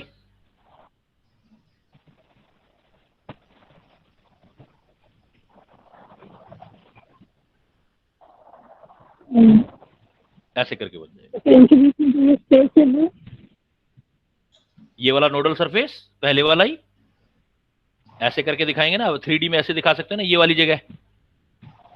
जैसे देखो, सुई में धागा डालते हैं ना, सुई में धागा, तो आप धागा कैसे ऐसे डाल के, मान लो दो सुई के सुराख है, तो ऐसे करके ऐसे धागा निकाल सकते हो ना ऐसे, तो वो खाली जगह आ जाएगी, तो नोडल सरफेस आ जाएगा। अब देखो 3p में सारा करते हैं अपने। 3p में मान लो अपने को निकालने है नोडल सरफेस,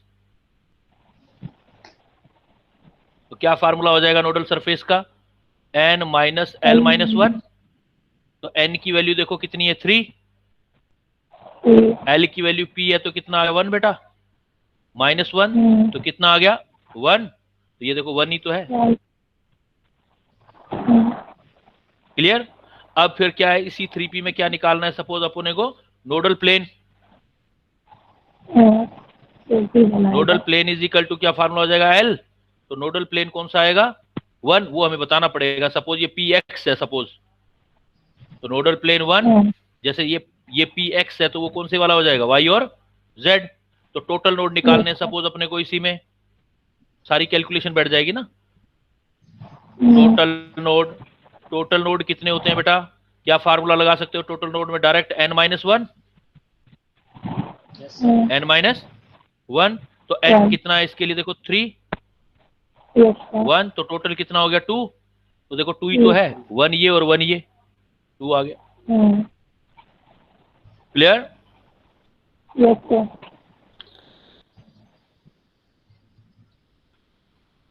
तो आपने देखो लास्ट क्लास में बेटा क्वांटम नंबर पढ़े, आज आपने क्या पढ़े, ऑर्बिटल और उसकी शेप पढ़ी। तो इससे आप डिसाइड कर सकते हो कि कौन से, अब बड़ा इंपॉर्टेंट क्वेश्चन आ रहा है कंपटीशन पॉइंट ऑफ व्यू से, कि कौन से और ऑर्बिटल वैलिड है और कौन से नहीं है। तो आप नॉलेज क्लाउड में एग्जाम के क्वेश्चन इस पे शॉर्ट आउट होंगे। फॉर वैलिड ऑर्बिटल आपको चेक करना है, आपको इंफॉर्मेशन दी हुई है कि ऑर्बिटल वैलिड है या नहीं है।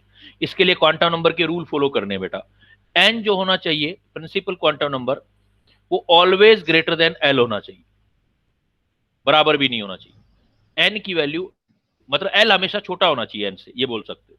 N always greater than l, और एल दोनों कंडीशन देखनी है, एक नहीं। एल इक्वल या ग्रेटर देन एम होना चाहिए। अगर ऐसा है तो वैलिड ऑर्बिटल है। इसका मतलब फॉर इनवैलिड ऑर्बिटल क्या होगा बेटा, अगर हमें कंडीशन दे रखी है और हमें यह चेक करना है कि ऑर्बिटल इनवैलिड है, इनवैलिड है जहां कहीं भी n से l बड़ा देख लो, अगर आपको l की वैल्यू n से ज्यादा दिख रही है तो इसका मतलब वो ऑर्बिटल इनवैलिड है। और अगर ये नहीं तो नीचे देख लो, अगर l से m बड़ा दिख जाए, n से l बड़ा दिख जाए या l से m बड़ा दिख जाए, तो वैलिड इनवैलिड होगा। आपको कॉम्बिनेशन दे रखे होंगे, इंपॉर्टेंट क्वेश्चन है, एग्जाम में आता है कि which of the following is valid orbital या which of the following is invalid orbital. Sir invalid के एग्जांपल 1p हो जाएगा ना। हाँ मैं भी लिखता हूँ, देखो अभी एग्जांपल करेंगे ना तो और क्लियर हो जाएगा आप लोगों को। आपने तो अभी ध्यान रखना है कि अगर जो डेटा दे रखे हैं आपको, उन डेटा में एल की वैल्यू एन से बड़ी दिख रही है या एम की वैल्यू एल से बड़ी दिख रही है, दोनों चेक करने हैं, तो वो इनवैलिड हो जाएगा। जैसे देखो एग्जाम्पल, सपोज मैंने आपको कह दिया n is equal to 3, l is equal to 2, m is equal to 2, s is equal to plus minus half, तो बताओ वैलिड ऑर्बिटल है या इनवैलिड है? पहले देखो एन और एल को चेक करो, एन की वैल्यू कितनी है 3, एल की वैल्यू 2, तो एल छोटा है ना एन से, यस सर। इसका मतलब अभी तक वैलिडिटी चल रही है। फिर एल और एम को कंपेयर करो, l is equal to 2, m is equal to 2, तो एल और एम बराबर भी हो सकते हैं, यस सर। एल और एम इक्वल हो सकते हैं, तो इसका मतलब ये ऑर्बिटल क्या हो गया, वैलिड, Valid. वैलिड हो गया। बना के भी देख सकते हो, वैलिड पता लग जाएगा। देखो एन इज इक्वल टू कौन से वाला ऑर्बिटल होगा, n is equal to 3, third l orbital l की वैल्यू 2 है तो कौन सा आ गया, d, d, m d m पे की वैल्यू प्लस 2, एम, हाँ अगर m का प्लस या माइनस कोई सा भी 2 ले लो आप, तो 3d मैग्नीट्यूड लेना होता है हमें, तो 3d है तो प्लस 2 m की वैल्यू 2 और किसके लिए होती है, जिसमें z नहीं आएगा, या तो x स्क्वायर y स्क्वायर हो सकता है या 3d xy हो सकता है, दोनों में से कोई भी हो सकता है। सपोज मैंने ये एग्जांपल दे दिया आपको, मैंने दे दिया n is equal to 2, L is equal to 2, M is equal to 1, S is equal to half, suppose ये दे दिया, बताओ वैलिड है या इनवैलिड है? सर इनवैलिड है, इनवैलिड है। क्या है इनवैलिडिटी देखो, सर बिकॉज N सर और L एल equal है। बराबर नहीं होता सर, वो एन होना L इक्वल है, L हमेशा क्या होना चाहिए वैलिड के लिए, छोटा। छोटा होना चाहिए। M जो है छोटा या बराबर हो सकता है L के, लेकिन L जो है N से हमेशा छोटा रहेगा, तो यहां से हमें इनवैलिडिटी लग रही है, तो ये जो है इनवैलिड होगा, ये आपका इनवैलिड पता भी लग जाएगा। देखो n की वैल्यू 2 और l की वैल्यू 2 है तो 2d तो होता ही नहीं है, यस सर। पहला 1s होता है, फिर 2s और 2p होते हैं, p सेकंड से स्टार्ट होता है और 3s 3p 3d और d थर्ड से स्टार्ट होता है, तो 2d तो होता ही नहीं है। जैसे मैंने ये लिख दिया बेटा, देखो n is equal to 2, l is equal to 1, m is equal to 2, s is equal to half, तो वैलिड है या इनवैलिड है? वैलिड है। Invalid है। Invalid है। सर इनवैलिड है, इनवैलिड है। कहां से चेक हुआ इनवैलिड? सर एम और एल में, से। M बड़ा और है L में, उससे। M L से बड़ा हो गया, M बराबर हो सकता था या छोटा हो सकता था, बड़ा नहीं हो सकता M L से, तो अगर L से M कहीं बड़ा दिख रहा है तो वो इनवैलिड है, तो यहां से आ गया इनवैलिडिटी, देखो यहां आ गई। समझ गए बेटा, कर लोगे ये वाला क्वेश्चन, इस टाइप वाला, इस टाइप Yes, की sir. प्रॉब्लम आएगी तो कोई रिकॉग्नाइज करना है आपको, विच of the following orbital is valid और इनवैलिड, इसकी काफी प्रोबेबिलिटी होती है ऐसे क्वेश्चन आने की। नेक्स्ट देखो, इसी में दूसरे टाइप के क्या प्रॉब्लम आएंगे, इस टाइप से प्रॉब्लम आएगा।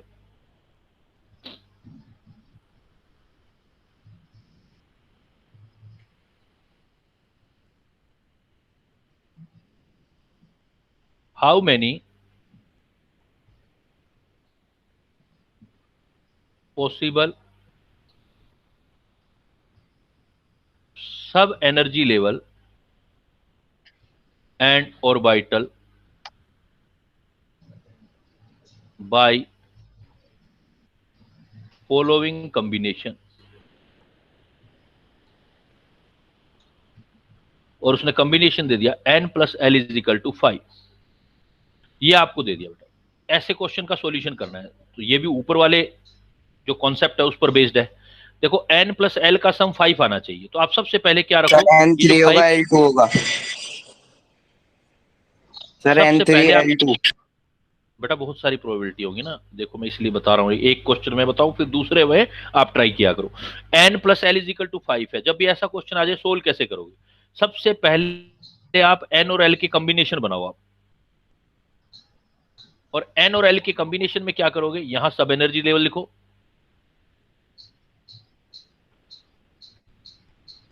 क्या क्या बन सकते हैं सब एनर्जी लेवल, और यहां ऑर्बिटल लिखो, अब देखो सबसे पहले जितनी मैक्सिमम वैल्यू है, क्योंकि सबसे बड़ा n हो सकता है, तो n सबसे बड़ा 5 के बराबर हो सकता है। दोनों का n प्लस l का सम कितना है बेटा? 5। n को आप 5 के बराबर लिख दो, तो l की वैल्यू कितनी आ जाएगी अब? 0। इसका मतलब n प्लस l का ये सम हो सकता है। अब देखो n एक छोटा कर दो, 5 की जगह 4 कर दो। अगर n की वैल्यू 4 है तो l की वैल्यू कितनी आ सकती है बेटा? 1। दोनों का सम 5 देना हमें। एक और छोटा कर दो, 3। l की वैल्यू कितनी आ सकती है बेटा? 2। अभी तक वैलिडिटी चल रही है। क्यों वैलिडिटी चल रही है अभी तक बेटा? क्योंकि l छोटा है अभी क्योंकि तक। सर एल छोटा है ना, इसलिए l छोटा आ रहा है। अब देखो अगर 3 की जगह ये कितना करूंगा मैं? 2। 2। अगर ये 2 सर अब करूंगा इनवैलिड तो हो जाएगा। l की वैल्यू 3, तो हटा दो बस, अब यहां की जरूरत नहीं है। अब देखो कौन कौन सा बना। n की वैल्यू 5, l की वैल्यू 0, इसका मतलब 5s बन गया सब एनर्जी लेवल। n की वैल्यू 4, l का वैल्यू 1, तो 4, l का वैल्यू 1 है तो 4p बन गया। 4p। n की वैल्यू 3, l का वैल्यू 2, तो कौन सा बन गया बेटा? 3d बन गया। तो सब एनर्जी लेवल कितने आ गए मेरे पास? टोटल 3। कौन कौन से वाले हैं? 3, 5s, 4p एंड 3d। अब जब भी s ऑर्बिटल होगा वो तो सिंगल होगा, p होंगे तो कितने होंगे वो? 3। और d होंगे तो कितने होंगे? 5 तो ऑर्बिटल कितने हो गए टोटल मेरे पास? 1, 3 और 5, 9। ऐसे निकालना है बेटा। तो आपको अगर n प्लस एल है तो आपने मेन जो क्वांटम नंबर का है यही कॉन्सेप्ट है कि आपको वैलिडिटी आपको अच्छी तरीके से देखना आना चाहिए। तो उससे आप क्या है कि सब एनर्जी लेवल या ऑर्बिटल जो भी आप कैलकुलेट कर सकते हो। सपोज ऐसा ही एक प्रॉब्लम मैं देता हूं इधर, आप मुझे करके दिखाओ। If n plus l is equal to 6, possible, calculate करो, पॉसिबल सब एनर्जी लेवल या सब शेल एंड ऑर्बिटर। बनाओ जरा सेम क्वेश्चन उसी थीम पे। अब आप बना के देखो तो आपको पता लग जाएगा कि आ गया या पॉइंट नहीं आया आपको।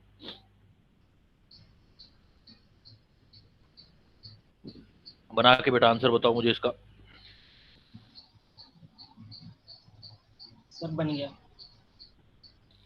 कितना आया बेटा? सब एनर्जी लेवल कितने आए? सर 3 आई हैं। 4। 5p 4d 4 है सर। और ऑर्बिटल 9 ही है। मतलब सेम आंसर आया। Yes sir. n plus l is equal to 5 हो चाहे n plus l is equal to 6 हो। कैसे? देखो इसको जब आप सॉर्ट आउट करोगे,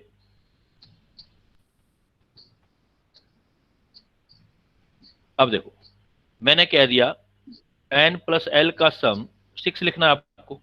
इधर आपको सब शेल निकालने हैं, इधर आपको ऑर्बिटल निकालने हैं। तो आप सबसे पहले n की वैल्यू कितनी ले सकते हो? 6। तो l की वैल्यू कितनी हो जाएगी बेटा? 0। अब 6 की जगह इसको क्या लिख सकते हो? 5। तो l की वैल्यू कितनी हो जाएगी? 1। ये लिख सकते हो 4, तो ये हो जाएगा 2। ये लिख सकते हो 3, ये कितना आ जाएगा? 3 l का वैल्यू। लेकिन ये वैलिड नहीं है देखो अब, वैलिड क्योंकि l का वैल्यू n से हमेशा क्या रहना चाहिए? छोटा रहना चाहिए। इसमें तो ये बस यही वैलिडिटी यहीं तक आ गई। तो देखो वापस क्या है? सब शेल 6s 5p और 4d, मतलब वापस आंसर आ गया 3।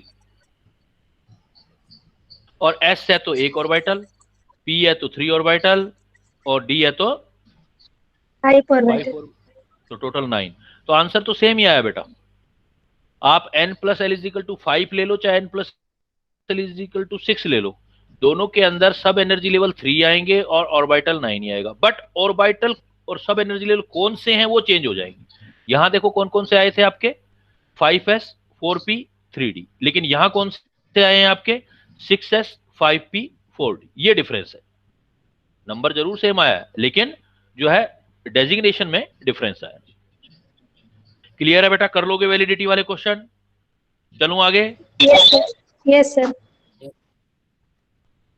अब जब आप इतना सीख जाते हो, क्वांटम नंबर का आपको अच्छा नॉलेज हो जाता है और ऑर्बिटल का भी नॉलेज हो जाता है बेटा, then you can go with the electronic configuration, making of electronic configuration. हम इलेक्ट्रॉनिक कॉन्फ़िगरेशन बना सकते हैं। तो rule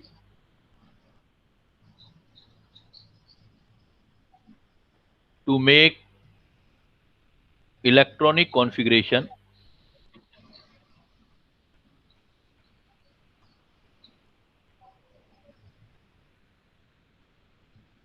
in ground state of atom.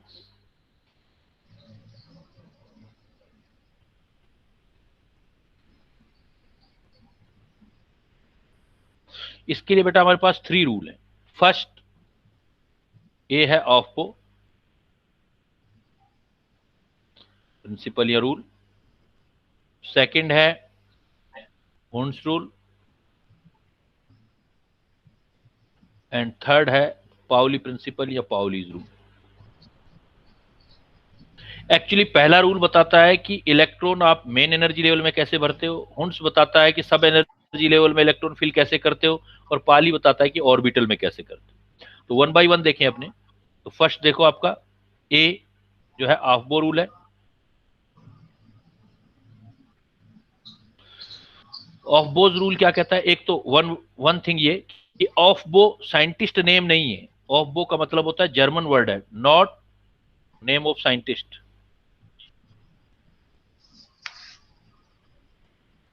Actually ये जर्मन वर्ड है जिसका मतलब होता है मेकअप।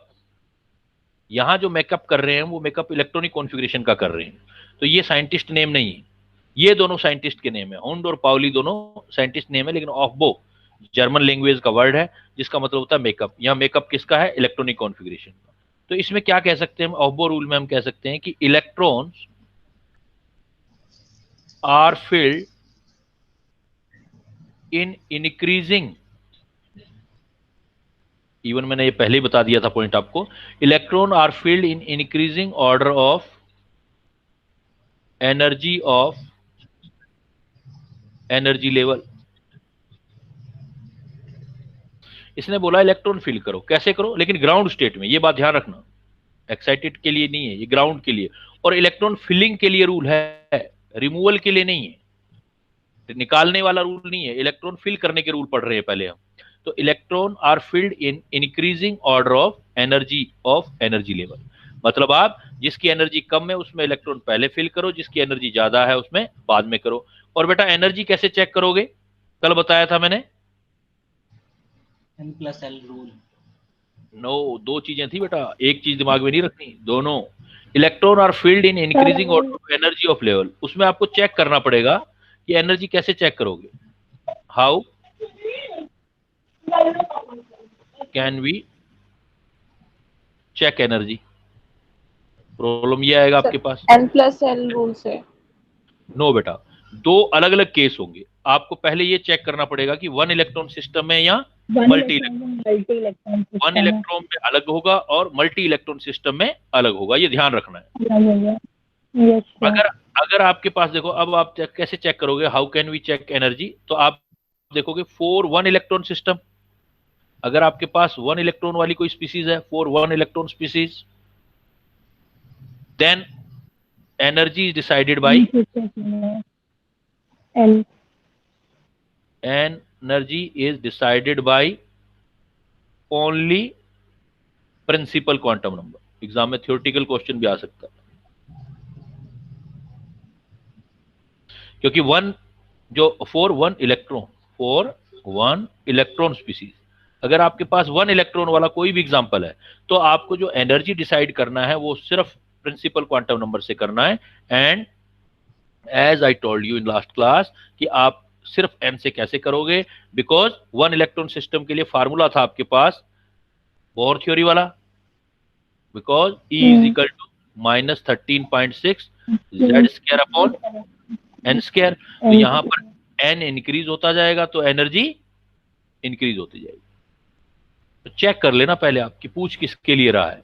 अगर आप ऑर्डर एनर्जी जो है चेक करना चाहते हो, देन पहले चेक कर लेना कि 1 इलेक्ट्रॉन सिस्टम में या मल्टी इलेक्ट्रॉन सिस्टम में। 1 इलेक्ट्रॉन सिस्टम के लिए एनर्जी चेक करोगे तो energy is decided by only principal quantum number. हाँ बेटा बोलो, कुछ पूछना चाह रहे हो आप?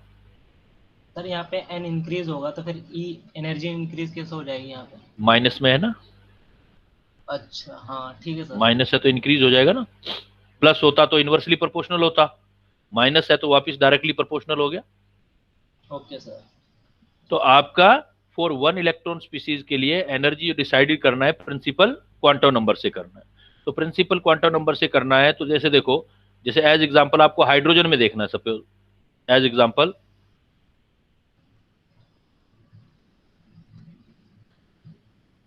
एनर्जी ऑफ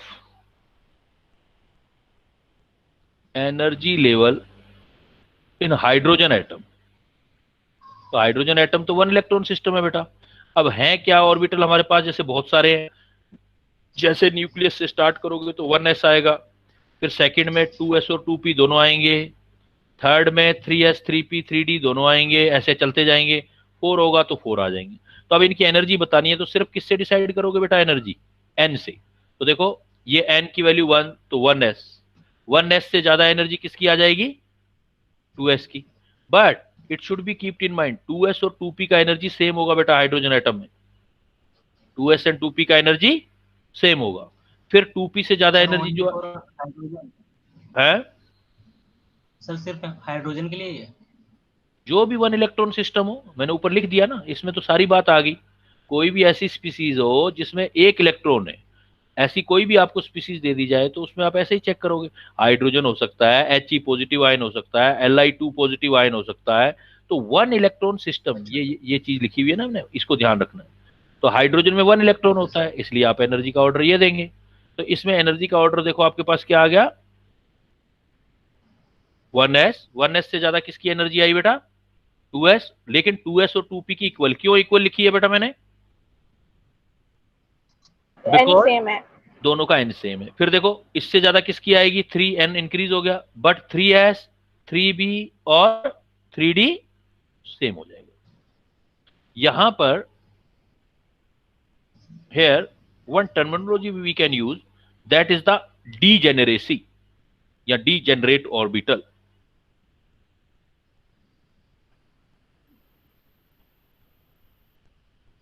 डीजेनरेसी बेटा, डीजेनरेसी सुन रखा है पहले? क्या होता है डीजेनरेसी? डीजेनरेसी होता है नहीं। Orbital of equal energy, orbital of equal energy. तो ऑर्बिटल ऑफ आइडेंटिकल या equal energy are known as degenerate orbital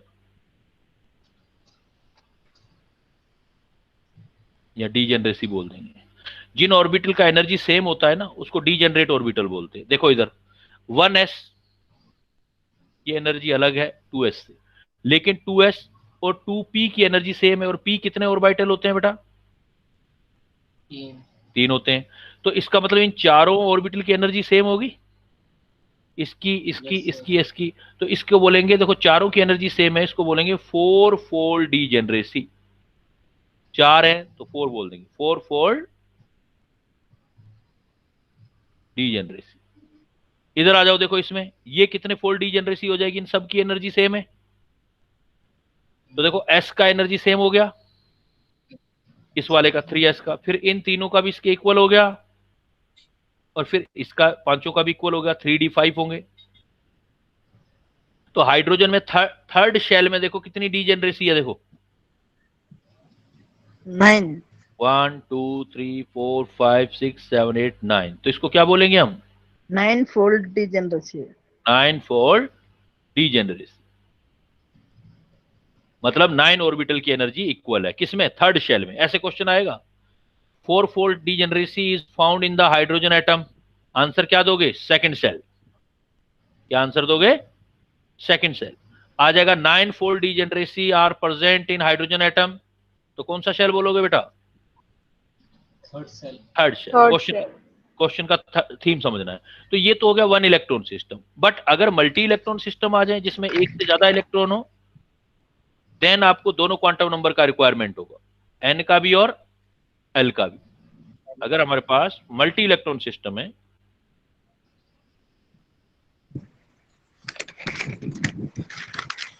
for a second.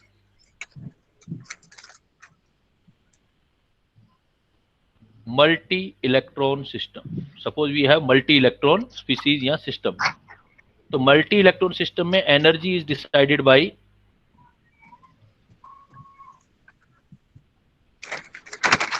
दोनों क्वांटम नंबर से, principal quantum number and azimuthal quantum number. दोनों quantum number का requirement होगा बेटा आपको generally. कैसे? इस रूल के अकॉर्डिंग n+l चलेगा। अब n और l का सम देखेंगे, n+l ज्यादा होगा, कल भी बताया मैंने, n+l इंक्रीज होगा then energy will be increase. और एक चीज और बताई थी, इफ n+l क्या आ जाए सेम, देन अगेन n देखोगे, देन फिर हम n से देखेंगे, n इंक्रीज एनर्जी इंक्रीज। तो for multi electron system energy is decided by principal quantum number and azimuthal quantum number, and for one electron system energy only decided by n, but here l और आ जाएगा, n+l दोनों आ जाएंगे। तो ज्यादातर case तो हमारे multi electron system वाले हैं, तो मल्टी इलेक्ट्रॉन सिस्टम में n+l का आप सम देखोगे, n+l का सम देखोगे। अब मैं आपको एक चीज बताता हूं, सपोज मेरे पास मल्टी इलेक्ट्रॉन सिस्टम है,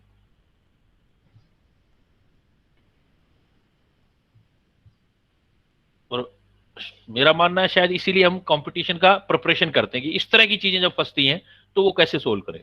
देखो, अब सपोज अपने को एटम का इलेक्ट्रॉनिक कॉन्फ़िगरेशन लिखना है किसी भी मल्टी इलेक्ट्रॉन सिस्टम का, सबसे पहला ऑर्बिटल कौन सा आएगा बेटा?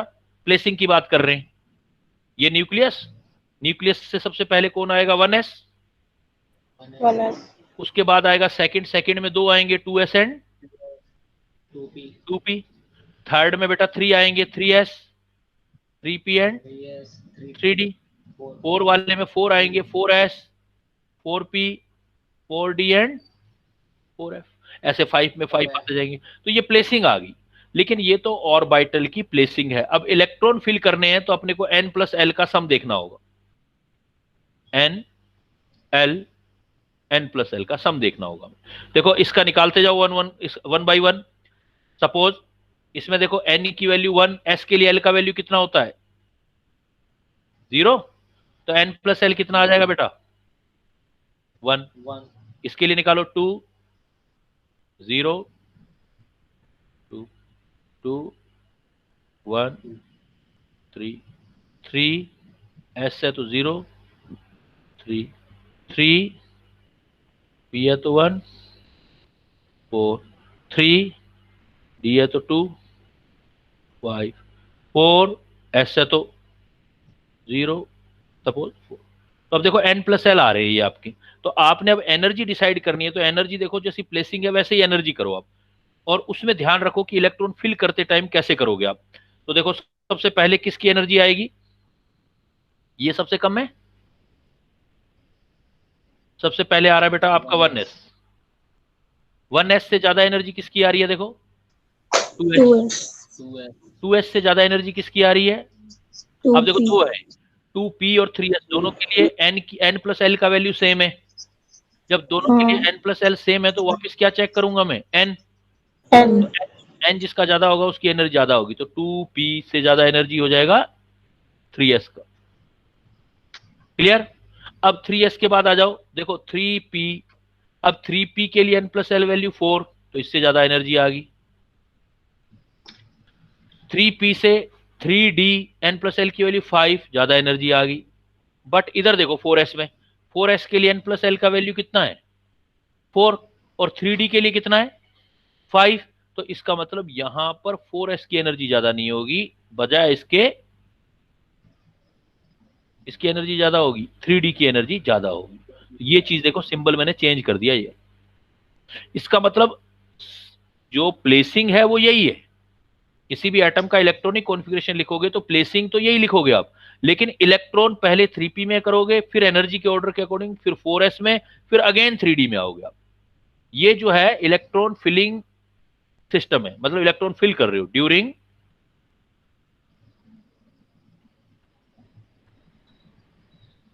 Filling of electron, during filling of electron, जब इलेक्ट्रॉनों को हम फिल करते हैं तो ये ऑर्डर होता है।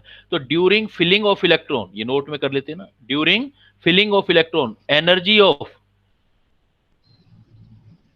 4s is less then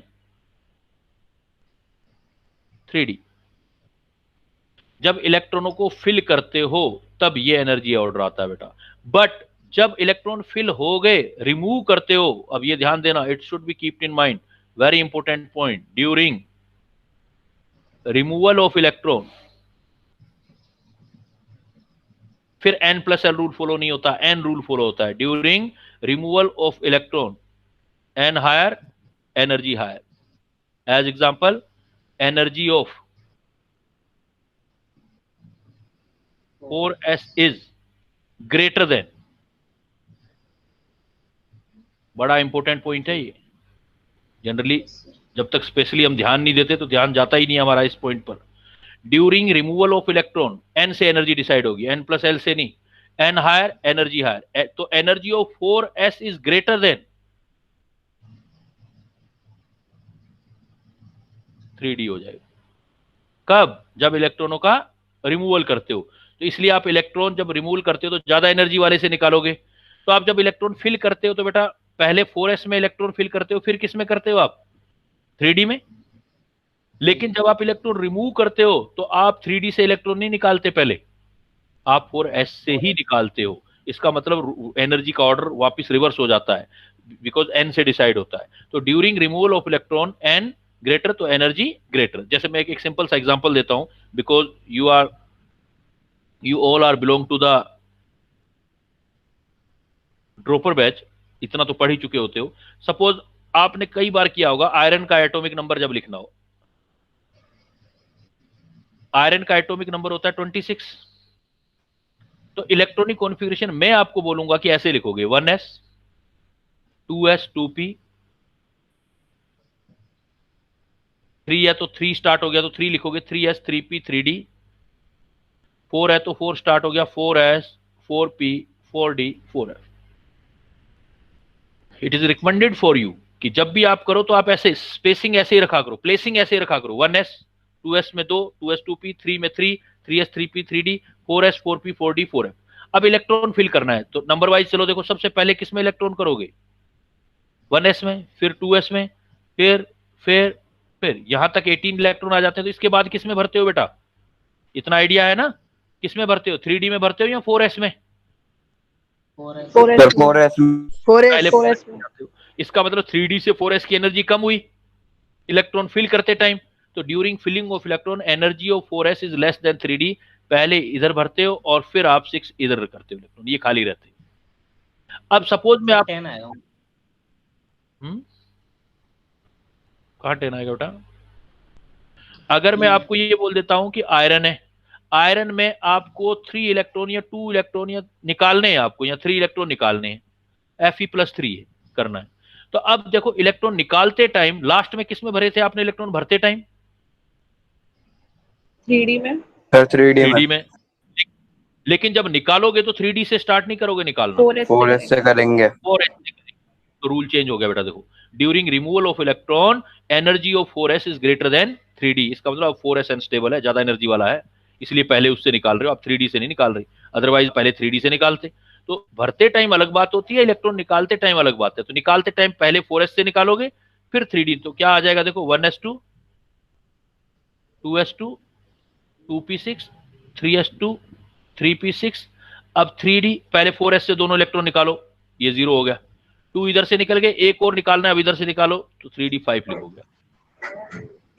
very important point, जब आप इलेक्ट्रॉन फिल करते हो तो n+l रूल से देखना होता है, लेकिन जब आप इलेक्ट्रॉन रिमूव करते हो तो सिर्फ n से देखा जाता है एनर्जी। और इसलिए प्लेसिंग हमेशा, कई जगह बच्चे क्या लिखते हैं, इलेक्ट्रॉन कॉन्फ़िगरेशन 4s पहले लिख के 3d बाद में कर देते, तो ऐसा मत किया करो।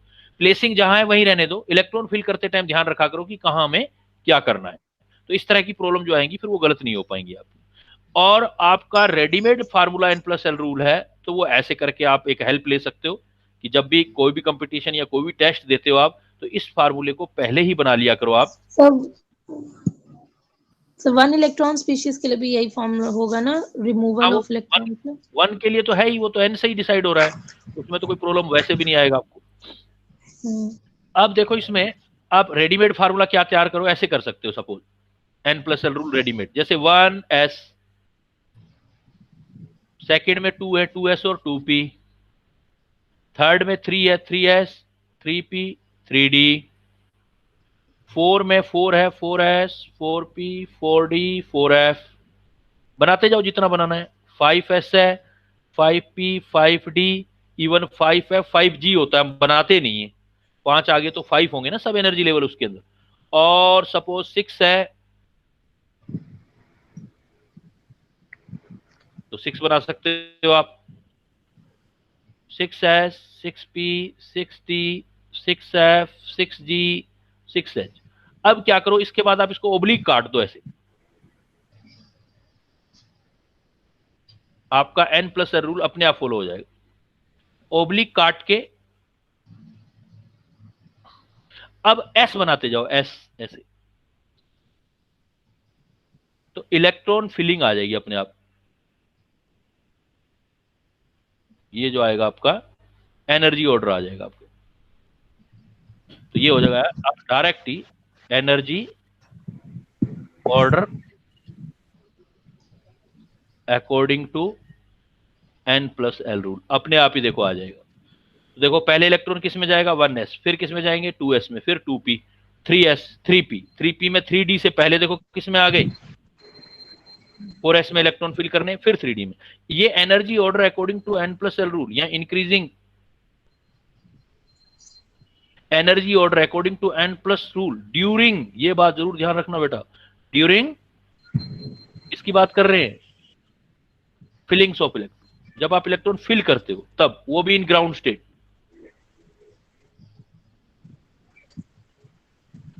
ये आपका ऑफ बोर रूल होता है बेटा। तो अभी दूसरे रूल हैं, I will tell you about other rule in next class. तो ये आपका ऑफ बोर रूल के अकॉर्डिंग डायरेक्ट हो जाएगा, और इसकी डीपीपी दूंगा तो बना लेना आप डीपीपी, आपका टेस्ट भी शायद है आपका, उसमें मैंने बता ही दिया था।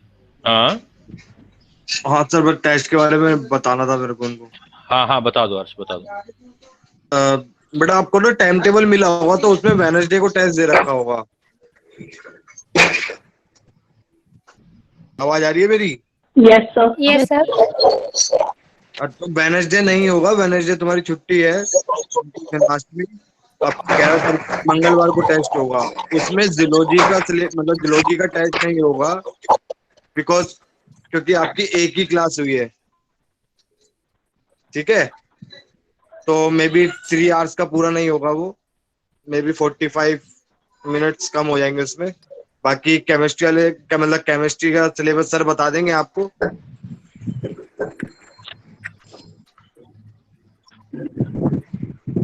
और कल तुम्हारी सिर्फ बॉटनी की क्लास होगी। क्यों सर? Okay sir. जूलॉजी वाले सर शायद छुट्टी पे जा रहे होंगे, इसलिए किया होगा टाइम टेबल। हाँ बेटा, तो नाउ आई एम लीविंग। हाँ बेटा, किसने पूछना था बेटा कुछ? हाँ बोलो।